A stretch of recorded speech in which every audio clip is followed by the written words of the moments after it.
Buenas tardes para todos. Mi nombre es Emanuel Ponce, soy profesor de Ciencias de la Educación y el trabajo lo hemos preparado junto a dos colegas, la profesora en Letras, Vanina Ponce, y la profesora en Ciencias de la Educación, Brenda Zaval.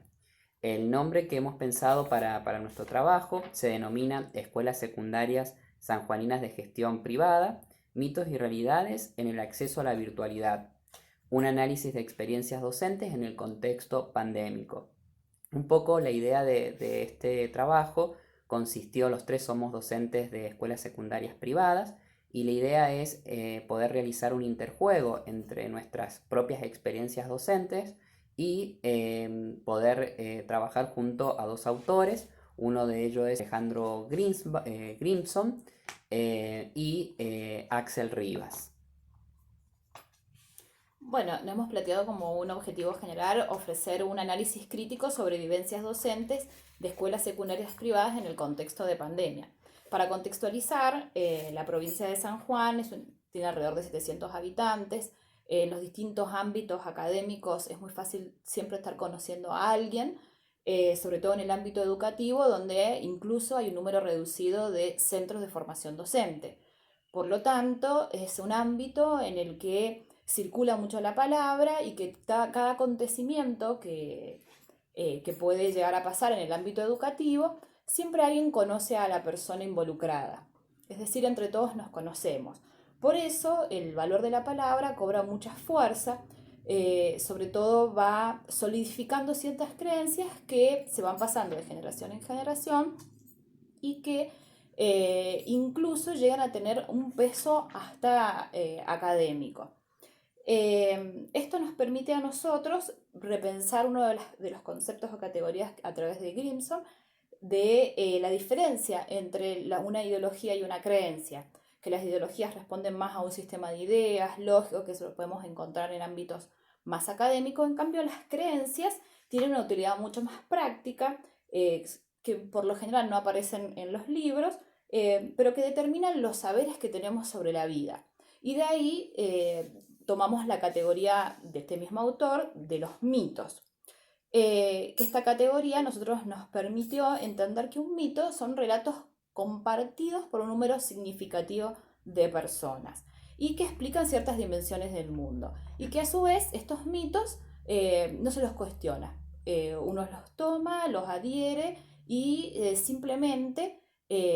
vive y hace sus prácticas educativas eh, a partir de estos mitos. Bien dijeron mis compañeros, uno de los autores en los cuales nosotros nos hemos respaldado teóricamente hablando para este abordaje y análisis de experiencias ha sido Grimson con su libro de las mitomanías de la educación argentina. En realidad él plantea ciertos ejes en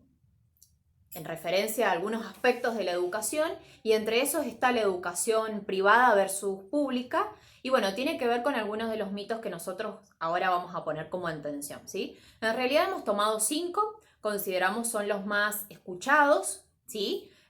A los cuales nosotros nos hemos tenido que enfrentar en algún momento de nuestra profesión y de nuestras prácticas, y por eso han sido estos los elegidos, digamos, para nuestro análisis, ¿sí? El primero tiene que ver con considerar que los estudiantes que asisten a escuelas privadas pertenecen a sectores sociales más altos. Digamos que es una idea que circula bastante, que se toma muchas veces de forma absolutizante, ¿sí? Es una cuestión que se generaliza, considerar que todos los estudiantes de escuelas privadas son personas que pertenecen a sectores sociales altos, ¿sí? Cuando en realidad la diversidad que encontramos dentro de las aulas, institucionalmente hablando, es muy amplia, ¿sí? En religión, etnia, clase social y demás, ¿sí? Otro de los mitos y que se desprende y tiene que ver con este primero es considerar que estos estudiantes son todas personas pudientes, que tienen acceso a todo tipo de recursos con gran facilidad y sin ningún tipo de obstáculo. Esto en la realidad, nosotros que trabajamos en instituciones secundarias privadas sabemos que no es así. Muchas familias hacen un gran esfuerzo para enviar a sus chicos a escuelas privadas considerando, y acá viene o entra en juego otro mito que no lo hemos tomado pero que cabe destacarlo, que se considera que la escuela privada es mejor que la pública. Entonces hay familias que, atendiendo a esta idea, consideran que enviar a sus hijos a una institución de gestión privada es mucho mejor porque tiene o ofrece, mejor dicho, una mejor calidad educativa. En realidad tenemos que entender que tenemos una normativa legal nacional, que es la Ley de Educación Nacional 26.206, que establece al conocimiento y a la educación como un derecho, como un bien público de acceso de todos, independientemente del tipo de gestión institucional, y nos propone la calidad educativa como un derecho para todos, independientemente del tipo de gestión, del tipo de institución. Cuando hablamos de tipo de institución no solo entra en juego el tipo de gestión, sino hay otras, digamos, diferencias que hacen a las instituciones diversas, ¿sí? Educativamente hablando. El tercer mito tiene que ver con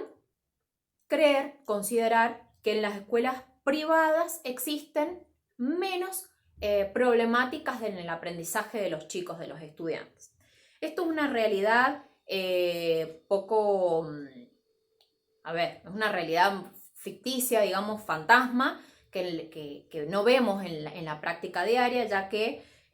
las problemáticas del aprendizaje no tienen que ver con la clase social del estudiante, sino tienen que ver con otros aspectos que entran en juego. Si bien las escuelas privadas cuentan con un gabinete interdisciplinario, que en el mejor de los casos está conformado por una psicopedagoga o psicopedagogo y un psicólogo o psicóloga, no es una realidad de todas las instituciones de gestión privada, pero esto tampoco es, en caso de que exista el gabinete, sinónimo de la no existencia de problemas o de dificultades en el aprendizaje de los estudiantes que concurren a ese tipo de institución, ¿sí? Volvemos a lo que decía recién. Que existan problemas en el aprendizaje, en la conducta de los chicos, no tiene que ver con la realidad socioeconómica de esas personas, ni tampoco con el tipo de gestión de la institución, ¿sí? Las problemáticas del aprendizaje existen en todas las instituciones, estatales, privadas,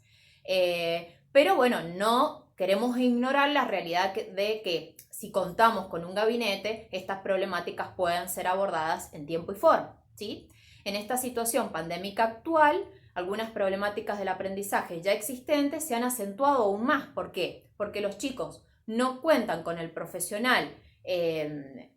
en un vínculo sincrónico, sino que la sincronía propia de la virtualidad lleva a que algunos problemáticas del aprendizaje se hayan profundizado un poco más y que los profesionales quizás no encuentren la forma más adecuada de encontrarse con ese estudiante y poder acompañarlo. A esto se le suma que las familias no siempre están capacitadas a nivel de herramientas, llamémosle emocionales, afectivas, para poder acompañar y sostener la trayectoria de los chicos, y más si existe alguna dificultad en sus trayectorias escolares producto de algún problema en su aprendizaje. Otro de los mitos tiene que ver con la no existencia de los problemas en el acceso a los recursos tecnológicos tanto por parte de los docentes como de estudiantes de escuelas privadas. Se considera que los docentes de escuelas privadas muchas veces tenemos las mejores condiciones para la enseñanza y que los estudiantes tienen las mejores condiciones para el aprendizaje. Hablando, ¿no?, de recursos, y en este caso de los recursos tecnológicos, porque son los que se están poniendo en juego hoy en día desde la virtualidad y esta situación pandémica que nos atraviesa, ¿sí? Si nosotros creemos esto, ignoramos la realidad que nos muestra que no todos los docentes cuentan con un dispositivo digital para la preparación de sus clases, la planificación, el armado de videos, las videollamadas, las consultas y demás, y no todos los estudiantes cuentan con un dispositivo móvil para acceder a sus guías y poder trabajar en ellas. A esto se le agrega que no todas las casas, los hogares, cuentan con una red de internet para sostener el trabajo virtual desde el hogar, ¿sí? Esto es una realidad que atraviesa a docentes, a estudiantes, a directivos, a todos, ¿sí? Entonces, considerar que existe plenitud a la hora de acceder y utilizar las herramientas digitales es un error, y nosotros como docentes de escuelas privadas sabemos que es así. A su vez, pensar que es simplemente tener los dispositivos electrónicos, estamos cayendo también acá en otra fantasía, porque los dispositivos electrónicos necesitan cierta capacitación para poder ser manejados. Recordemos que los docentes que se han formado en los mismos institutos, las escuelas privadas no pagan una exclusividad ni tampoco tienen formaciones específicas tecnológicas, por lo general en todas las escuelas privadas, sino que el docente, como todos los docentes tuvimos que autoformarnos y aprender en muy poco tiempo multiplicidad de herramientas tecnológicas y con formaciones totalmente personales, trabajos entre colegas, porque también en este tiempo hay que decir que algunos colegios, excepcionalmente, tenían algunas plataformas para trabajar, por lo tanto el docente tuvo que ponerse al día con ese conocimiento y a su vez en ese trabajo rudimentario, en ese trabajo artesanal de ir aprendiendo estas herramientas, comunicárselas también a sus alumnos que estaban en definitiva casi en las mismas condiciones. Además que en el caso de no contar con una plataforma, nosotros podemos ir a los porcentajes de un estudio que se ha hecho en 60 colegios privados por la dirección privada del gobierno de San Juan, en donde quizás puede tener este mito, esta idea que circuló, donde los colegios privados tenían videollamadas constantes de los profesores a través de las plataformas, y sin embargo esto no es así. De hecho el porcentaje es mucho menor, un 16% de los docentes ha tenido contacto por videollamadas y un gran porcentaje, entre un 40 y un 60%, ha recurrido a los videos tanto tutoriales o a hacer sus propios videos caseros. Lo que nos está indicando que este mito que circula como una diferenciación de la escuela privada es el mismo docente para todos los colegios, que muchas veces trabajan no solamente en instituciones privadas, sino también a su vez en los colegios de gestión estatal. Por lo tanto, esas herramientas han sido compartidas en líneas generales. Bien, atendiendo a lo expuesto anteriormente en los mitos enumerados, descriptos y analizados, y lo que dice recién mi compañera Vanina, podríamos traer a colación lo que expresa Axel Rivas desde su Pedagogía de la Excepción, cuando nos habla de una necesidad de comenzar a mirar aquello que se ha roto, estos rostros perdidos, reconocer a quienes están ausentes, el poder saber por qué están ausentes, considerar que esto no es quizás un capricho del estudiante o un desgano, sino una imposibilidad, y poder ver qué herramientas, múltiples herramientas, poder ofrecer al chico para que pueda acceder al conocimiento y poder seguir también desarrollando las capacidades que se espera para este estudiante de este nivel específico que sería el nivel secundario. Es necesario también, en términos de Axel Rivas, poder mapear la situación en la que se encuentran nuestros estudiantes y también los docentes, no ignorar lo que nos está pasando, entender que carecemos, ¿sí?, no solo del recurso, sino también de conocimientos para manejar los recursos y poder trabajar un poco más la empatía, docente-estudiante, estudiante-docente, docente-familia, escuela toda, ¿sí?, la comunidad en su totalidad. Por último, el quinto mito que proponíamos como análisis tiene que ver con creer que a la escuela privada lo único que le interesa es el pago de la cuota. Se ha realizado en esta provincia, en la provincia de San Juan, un estudio estadístico que arroja datos realmente alarmantes, los cuales han movilizado a las escuelas a buscar alternativas para poder subsistir, ¿sí?, en este contexto pandémico que no sabemos cuándo finalizará y si existirá un final,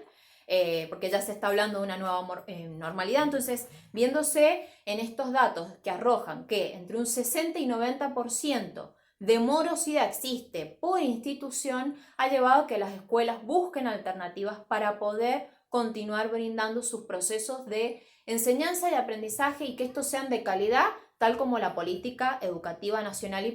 provincial así lo propone.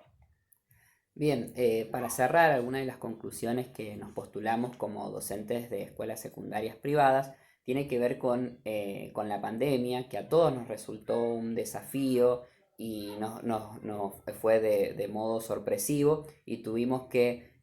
repensar nuestros modos de educar y de vincularnos con nuestros alumnos, y que también la pandemia lo que hizo también es profundizar las desigualdades sociales. Y también creemos que debemos generar propuestas superadoras teniendo en cuenta a todos los niveles que integran el sistema educativo, porque no solo afectó a docentes y alumnos, también afectó a distintos actores de las instituciones educativas. Entonces creemos que esto nos tiene que invitar a reestructurar en sí toda la complejidad del sistema educativo. Y entender también que seguimos haciendo escuela, una escuela distinta, desde el hogar, desde la virtualidad, virtualidad que acechó, que no avisó que llegaría y que quizás una de las falencias que deberíamos repensar a nivel del sistema educativo nacional y provincial tiene que ver con las competencias digitales con las cuales muchos docentes carecemos y que hoy se transformaron en una necesidad. Y dar una mirada esperanzadora en todos los procesos y por todo lo que hemos pasado y cómo los docentes hemos trabajado muchísimo para poner de pie una educación a distancia. Muchas gracias. Muchas gracias.